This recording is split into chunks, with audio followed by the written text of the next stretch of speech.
Hi friends, ಹೇಗಿದ್ದೀರಾ? ನಾನು ನಿಮ್ಮ ಅನುಪಮ. ಇವತ್ತಿನ ವ್ಲಾಗನ್ನು ಶುರು ಮಾಡ್ತಾ ಇದ್ದೇನೆ. ಇವತ್ತಿನ ವ್ಲಾಗಲ್ಲಿ ನಾನು ಶೃಂಗೇರಿಯಿಂದ 1 ಕಿಲೋಮೀಟರ್ ದೂರದಲ್ಲಿರುವಂತಹ ಒಂದು ಸುಂದರವಾದ ಪ್ರದೇಶಕ್ಕೆ ನಿಮ್ಮನ್ನು ಕರೆದುಕೊಂಡು ಹೋಗ್ತಾ ಇದ್ದೇನೆ. ಅದು ಆದಿಗುರು ಶ್ರೀ ಶಂಕರಾಚಾರ್ಯರ ಏಕಶಿಲಾ ಮೂರ್ತಿ ಇರುವಂತಹ ಬೆಟ್ಟ. ಶಂಕರಗಿರಿ ಅಂತ ಹೇಳ್ತಾರೆ. ನೀವು ರಿಕ್ಷಾದಲ್ಲಿ ಕೂಡ ಹೋಗ್ಬೋದು. ಇಲ್ಲಾಂದರೆ ಶೃಂಗೇರಿಗೆ ಹೋದರೆ ನಡೆದುಕೊಂಡು ಕೂಡ ಹೋಗ್ಬೋದು. ನೋಡಿ, ಈಗ ನಾನು ಗೇಟನ್ನು ತಲುಪಿದ್ದೇನೆ ಶಂಕರಗಿರಿದು. ಇಲ್ಲಿ ಯಾವುದೇ ಟಿಕೆಟ್ ಕೊಡುವ ಅಗತ್ಯ ಇಲ್ಲ, ಅಂದರೆ ಶುಲ್ಕ ಇಲ್ಲ. ಆರಾಮಾಗಿ ನೀವು ಒಳಗಡೆ ಹೋಗ್ಬೋದು. ಎಷ್ಟು ಸುಂದರವಾಗಿದೆ ಅಂತ ಹೇಳಿದರೆ ಅಷ್ಟೇ ಪ್ರಶಾಂತವಾಗಿದೆ ಕೂಡ. ಮನಸ್ಸಿಗೇನೋ ಖುಷಿ ಆಗ್ತಾ ಇದೆ. ಹಾಗೆ ಈ ಬೆಟ್ಟಕ್ಕೆ ಹತ್ತಬೇಕಂತ ಹೇಳಿ ಚಿಂತೆ ಬೇಡ. ಎಕ್ಸ್ಲೇಟ್ರ್ ಇದೆ, ಅದರಲ್ಲಿ ಆರಾಮಾಗಿ ಹೋಗ್ಬೋದು. 4 ಎಕ್ಸ್ಲೇಟ್ರ್ ಇದೆ. ಒಂದು ವೇಳೆ ನೀವು ಚಪ್ಪಲ್ ಹಾಕದೇ ಅಲ್ಲಿ ಹೋದರೆ ಮೆಟ್ಟಲುಗಳ ವ್ಯವಸ್ಥೆ ಕೂಡ ಇದೆ. ಇಲ್ಲಿ ನೀವು ಬೋರ್ಡ್ ನೋಡ್ತಿರ್ಬೋದು, ಚಪ್ಪಲಿ ಹಾಕದಿದ್ರೆ ಎಕ್ಸ್ಲೇಟ್ರಲ್ಲಿ ಬಿಡೋದಿಲ್ಲ. ಹಾಗೆ ಲಿಫ್ಟಿನ ವ್ಯವಸ್ಥೆ ಕೂಡ ಇದೆ. ಲಿಫ್ಟ್ ಹಿರಿಯರಿಗೆ ಮತ್ತು ಅಂಗವಿಕಲರಿಗೆ ಮತ್ತು ಹೆಲ್ತ್ ಇಶ್ಯೂಸ್ ಏನಾದರೂ ಪ್ರಾಬ್ಲಮ್ ಇದ್ದರೆ ಅವರನ್ನು ಲಿಫ್ಟ್ನಲ್ಲಿ ಕರ್ಕೊಂಡು ಹೋಗ್ತಾರೆ. ಆರಾಮಾಗಿ ಮೇಲೆ ಹತ್ಕೊಂಡು ಹೋಗ್ಬೋದು. ಪ್ರಕೃತಿಯ ಸೊಬಗನ್ನು ಕೂಡ ಇಲ್ಲಿ ಸವಿಬೋದು. ಹಾಗೆ 2 ಎಕ್ಸ್ಲೇಟರ್ ನಂತರ ಇಲ್ಲಿ ಚಪ್ಪಲನ್ನು ಇಟ್ಟು ಹೋಗಬೇಕು ಮೇಲ್ಗಡೆ ಹೋಗುವಾಗ. ನೋಡಿ, ಆದಿಗುರು ಶ್ರೀ ಶಂಕರಾಚಾರ್ಯರ ಏಕಶಿಲಾ ಮೂರ್ತಿ ಎಷ್ಟು ಚೆನ್ನಾಗಿದೆ ಅಂತ ಹೇಳಿದ್ರೆ, ಜಾಗ ಅಂತೂ ಪ್ರಶಾಂತವಾಗಿದೆ. ಮೇಲಿಂದ ಪಶ್ಚಿಮ ಘಟ್ಟದ ರಮಣೀಯ ಸೌಂದರ್ಯವನ್ನು ಕೂಡ ಇಲ್ಲಿ ಸವಿಬೋದು. ನೋಡಿ ಎಷ್ಟು ಚೆನ್ನಾಗಿ ಕಾಣ್ತಾ ಇದೆ. ನಾನು ಹೋದಾಗ ಮಳೆ ಏನೂ ಇರಲಿಲ್ಲ, ತುಂಬ ಚೆನ್ನಾಗಿತ್ತು. ಈ ವಿಗ್ರಹ 32 ಫೀಟ್ ಎತ್ತರ ಇದೆ, 750 ಟನ್ ತೂಕ ಇದೆ. ಹಾಗೆ ಇದನ್ನು ಗ್ರಾನೈಟಿಂದ ಮಾಡಲಾಗಿದೆ, ಗ್ರಾನೈಟ್ ಶಿಲೆಯಿಂದ ಕೆತ್ತಲಾಗಿದೆ. ನವೆಂಬರ್ 10ನೇ ತಾರೀಕು 2023ರಲ್ಲಿ ಶೃಂಗೇರಿ ಜಗದ್ಗುರುಗಳಾದ ಶ್ರೀ ಶ್ರೀ ಭಾರತೀ ಮಹಾತೀರ್ಥ ಸ್ವಾಮೀಜಿಯವರ ಸನ್ಯಾಸತ್ವ ಸ್ವೀಕಾರದ ಸುವರ್ಣ ಮಹೋತ್ಸವದ ಅಂಗವಾಗಿ 32 ಅಡಿ ಎತ್ತರದ ಜಗದ್ಗುರು ಶಂಕರಾಚಾರ್ಯರ ಮೂರ್ತಿಯನ್ನು ಲೋಕಾರ್ಪಣೆ ಮಾಡಿದ್ರು. ಅಷ್ಟೇ ಅಲ್ಲ, ಅವರ ಶಿಷ್ಯರಾದಂತಹ ಪದ್ಮಪಾದಾಚಾರ್ಯರು, ಹಸ್ತಮಲಕಾಚಾರ್ಯರು, ಸುರೇಶ್ವರಾಚಾರ್ಯರು, ತೋಟಕಾಚಾರ್ಯರ ಮೂರ್ತಿಗಳು ಕೂಡ ಇಲ್ಲಿ ಇದೆ. ಇಲ್ಲಿ ನೀವು ಕೂತು ಆರಾಮಾಗಿ ಜಪ ತಪ ಮಾಡ್ಕೋಬೋದು, ಅಂದರೆ ಧ್ಯಾನವನ್ನು ಮಾಡ್ಬೋದು. ತುಂಬ ನೆಮ್ಮದಿ ಕೊಡುವಂತಹ ಸ್ಥಳವಾಗಿದೆ. ತುಂಬ ಶಾಂತತೆ, ಅದೇ ರೀತಿ ಸ್ವಚ್ಛತೆ ಬಗ್ಗೆ ಹೇಳೋದಾದರೆ ಅಷ್ಟು ಕ್ಲೀನಾಗಿತ್ತು, ತುಂಬ ಚೆನ್ನಾಗಿದೆ. ನೀವೊಮ್ಮೆ ಬಂದು ಭೇಟಿ ಕೊಡಿ, ಆಗ ನಿಮಗೆ ಗೊತ್ತಾಗ್ತದೆ ಎಷ್ಟು ಪ್ರಶಾಂತವಾಗಿದೆ ವಾತಾವರಣ ಅಂತ. ಇದು ಅವರ ಶಿಷ್ಯರುಗಳ ಮೂರ್ತಿ. ಕೆಳಗಡೆ ಹನುಮನ ದೇವಸ್ಥಾನ ಕೂಡ ಇದೆ ಇಲ್ಲಿ.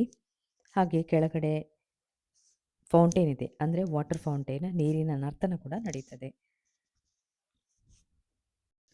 ಶ್ರೀ ಆದಿಗುರು ಶಂಕರಾಚಾರ್ಯರ ಮೂರ್ತಿಯನ್ನು ಇಲ್ಲಿ ಕಣ್ತುಂಬಿಕೊಳ್ಬೋದು.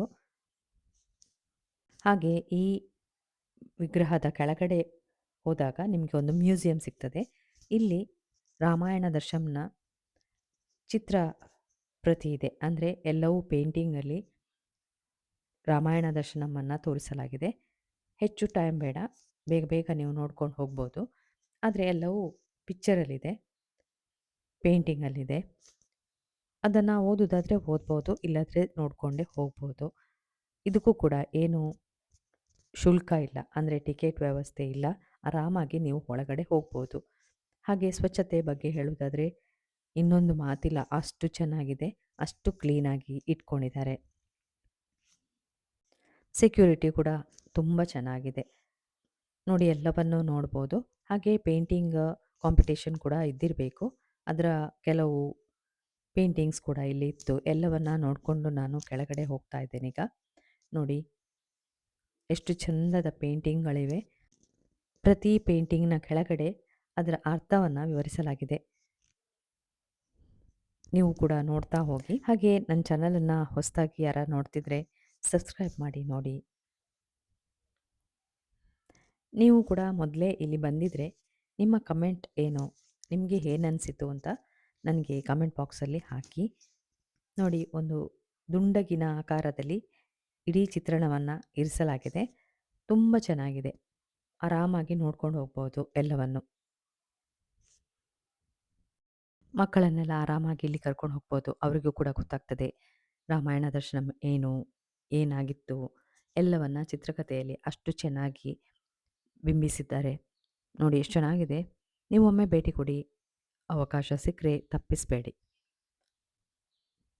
ಹಾಗೆ ಎಲ್ಲವನ್ನ ನೋಡ್ತಾ ನಾನು ಇನ್ನೊಂದು ಕೆಳಗಡೆ ಫ್ಲೋರ್ ಇದೆ. ಅಲ್ಲಿಗೆ ಭೇಟಿ ಕೊಟ್ಟೆ. ಇಲ್ಲಿ ಇರೋದು ಬೊಂಬೆಗಳಿಂದ ಶ್ರೀ ಶಂಕರಾಚಾರ್ಯರ ಇಡೀ ಜೀವನ ಚರಿತ್ರೆಯನ್ನು ಚಿತ್ರಿಸಲಾಗಿದೆ ಇಲ್ಲಿ. ತುಂಬ ಚೆನ್ನಾಗಿತ್ತು. ಅದು ಕೂಡ ಒಂದೊಂದು ಬೊಂಬೆ ಕೂಡ ಕತೆ ಹೇಳುವ ರೀತಿಯಲ್ಲಿತ್ತು. ಕೆಳಗಡೆ ಅದರ ವಿವರಣೆ ಇತ್ತು. ಅದನ್ನು ಕೂಡ ನೀವು ಫೋಟೋ ಕ್ಲಿಕ್ಕಿಸಿ ಮನೆಯಲ್ಲಿ ನೋಡಿ ಓದ್ಬೋದು. ಇಲ್ಲ ಪುರ್ಸೊತ್ತಿದ್ರೆ ಅಲ್ಲೇ ಓದಿ ಅರ್ಥ ಮಾಡ್ಕೊಳ್ಬೋದು. ತುಂಬ ಸುಂದರವಾಗಿತ್ತು. ಅದಂತೂ ಸೂಪರಾಗಿತ್ತು. ಮಕ್ಕಳಿಗೆಲ್ಲ ಅದರ ಚಿತ್ರವನ್ನು ನೋಡಿದ ಕೂಡಲೇ ಎಲ್ಲ ಜೀವನ ಚರಿತ್ರೆ ತಿಳ್ಕೊಳ್ಬೋದು. ಆ ಥರ ಇತ್ತು. ಇಲ್ಲಿ ಕೂಡ ಸ್ವಚ್ಛತೆ ತುಂಬ ಚೆನ್ನಾಗಿತ್ತು. ಅದೇ ರೀತಿ ಯಾವುದೇ ಟಿಕೆಟಿನ ಕೊಡುವ ಅವಶ್ಯಕತೆ ಇರಲಿಲ್ಲ. ಆರಾಮಾಗಿ ನೋಡ್ಕೊಂಡು ಹೋಗ್ಬೋದಿತ್ತು. ಹಾಗೆ ಮೌನವಾಗಿ ಪ್ರಶಾಂತವಾದಂತಹ ವಾತಾವರಣ ಇಲ್ಲಿ ಸೃಷ್ಟಿಯಾಗಿತ್ತು. ಎಲ್ಲರೂ ಮಂತ್ರಮುಗ್ಧರಾಗಿ ಎಲ್ಲವನ್ನು ನೋಡ್ತಾ ಹೋಗ್ತಾ ಇದ್ರು. ನೀವು ಕೂಡ ಅದೇ ರೀತಿಯಾಗಿ ನೋಡಿ. ನೋಡಿ ಪ್ರತಿಯೊಂದು ಥರ್ಮಾಕೋಲಿಂದ ಮಾಡಿರ್ಬೋದು. ಎಷ್ಟು ಚೆನ್ನಾಗಿದೆ ಅಂತ ಹೇಳಿದರೆ ಅಷ್ಟು ಚೆನ್ನಾಗಿತ್ತು. ಬೊಂಬೆಗಳಿಂದ ಶಂಕರಾಚಾರ್ಯರ ಜೀವನ ಚರಿತ್ರೆಯನ್ನು ಇಲ್ಲಿ ತೋರಿಸಲಾಗಿದೆ. ಶೃಂಗೇರಿಗೆ ಭೇಟಿ ಕೊಟ್ಟಾಗ ಆರಾಮಾಗಿ ಇಲ್ಲಿ ಒಮ್ಮೆ ಒಂದು ಸುತ್ತ ಹಾಕಿ ಬರ್ಬೋದು ನಿಮಗೆ ಎಲ್ಲವೂ ನೋಡಿಕೊಂಡು. ಸಂಜೆ ಬಂದರೆ ವಾಟರ್ ಫೌಂಟೇನ್ ಎಲ್ಲ ನೋಡ್ಕೊಂಡು ಹೋಗ್ಬೋದು. ಒಟ್ಟಿನಲ್ಲಿ ಹೇಳೋದಾದರೆ ಇದೊಂದು ಧಾರ್ಮಿಕ ಸ್ಥಳವಾಗಿತ್ತು. ಈ ವ್ಲೋಗನ್ನು ನೋಡಿ ನಿಮಗೆ ಏನನ್ಸಿತು ಅಂತ ಕಮೆಂಟ್ ಬಾಕ್ಸಲ್ಲಿ ಹಾಕಿ.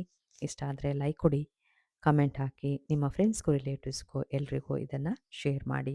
ನಾನಂತೂ ಎಲ್ಲವನ್ನ ನೋಡಿ ಹೊರಗೆ ಬಂದೆ. ನೋಡಿ ಇನ್ನು ನಾನು ಹನುಮನ ಟೆಂಪಲ್ಗೆ ಹೋಗ್ತಾ ಇದ್ದೇನೆ.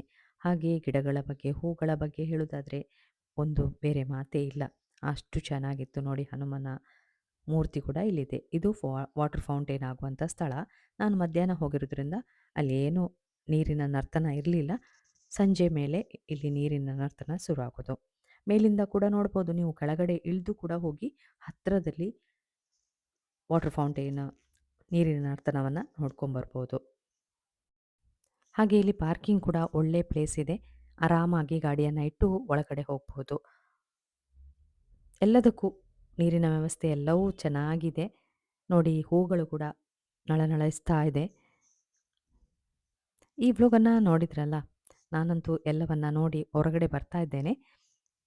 ಈ ವ್ಲಾಗನ್ನು ನಾನು ಇಲ್ಲಿಗೆ ಮುಗಿಸ್ತಾ ಇದ್ದೇನೆ. ಅದೇ ರೀತಿ ನಿಮಗೆ ಅವಕಾಶ ಸಿಕ್ಕರೆ ಖಂಡಿತ ತಪ್ಪಿಸಬೇಡಿ. ಒಮ್ಮೆ ಭೇಟಿ ನೀಡಿ. ಪುರ್ಸೊತ್ತು ಮಾಡಿ ನೋಡಿದ್ದಕ್ಕೆ ಥ್ಯಾಂಕ್ ಯು.